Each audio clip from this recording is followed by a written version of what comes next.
Welcome to mega 9 TV. Pithapuram deputy CM Pawan Kalyan ప్రాతినిధ్యం వహిస్తున్న నియోజకవర్గం. ఎన్నికల సమయంలో ఆయన ఇచ్చిన హామీలను ఒక్కొక్కటిగా అమలు చేస్తూ అక్కడ అభివృద్ధికి కృషి చేస్తున్నారు. ఇప్పటికే పలు అభివృద్ధి కార్యక్రమాలకు శంకుస్థాపన చేశారు డిప్యూటీ సీఎం. మెగా ఫ్యామిలీ సభ్యులు కూడా ఈ నియోజకవర్గంలో అభివృద్ధి పలు సహాయ కార్యక్రమాలకు ముందుకొస్తున్నారు. ఇప్పటికే mega power star Ram Charan సైతం పీఠాపురంలో మల్టీ స్పెషాలిటీ హాస్పిటల్ కట్టేందుకు ముందుకొచ్చారు. హాస్పిటల్ కి కావాల్సిన స్థలాన్ని ఆయన కొనుగోలు చేసినట్టు సమాచారం. తాజాగా మెగా కోడలు కొణిదెల ఉపాసన సైతం చిన్నమామ పవన్ కళ్యాణ్ కు అండగా ఉంటూ పీఠాపురంలో సహాయ కార్యక్రమాలు చేపట్టేందుకు రెడీ అయ్యారు. ట్విట్టర్ వేదికగా కీలక ప్రకటన చేశారు. Global star Ram Charan better half Konidela ఉపాసన చేస్తున్న సామాజిక సేవా కార్యక్రమాల గురించి ప్రత్యేకంగా చెప్పాల్సిన పని లేదు. మంచి పనులు చేయడంలో భర్త రామ్ చరణ్ అడుగుజాడల్లో నడుస్తూ ఎంతో మందిని ఇన్స్పైర్ చేస్తూ ఉంటారు. అటు ఫ్యామిలీ బాధ్యతల్ని, ఇటు అపోలో ఆసుపత్రి నిర్వహణ బాధ్యతల్ని చూసుకుంటున్న ఉపాసన మహిళలు, పేదల కోసం ఎన్నో సేవా కార్యక్రమాలు నిర్వహిస్తున్నారు.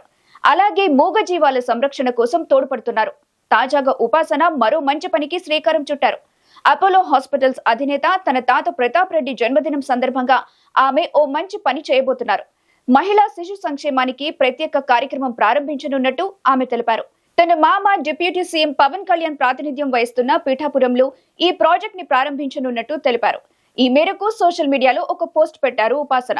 ప్రసూతి, శిశు మరణాలు లేకుండా జాగ్రత్తలు తీసుకోవడం, గర్భం దాల్చినప్పటి నుంచి ప్రసవం అనంతరం మహిళలు, చిన్నారులకు పౌష్టికాహారం అందించడం, మహిళా సాధికారతలో భాగంగా ఆర్థికంగా నిలదొక్కునేందుకు నైపుణ్యాల పెంపుదలపై అవగాహన కల్పిస్తామని ఉపాసన తెలిపారు. అందరి ఆశీర్వాదంతో ఆరోగ్య సాధికారత తల్లులు, చిన్నారులను తయారు చేస్తామన్నారు ఉపాసన.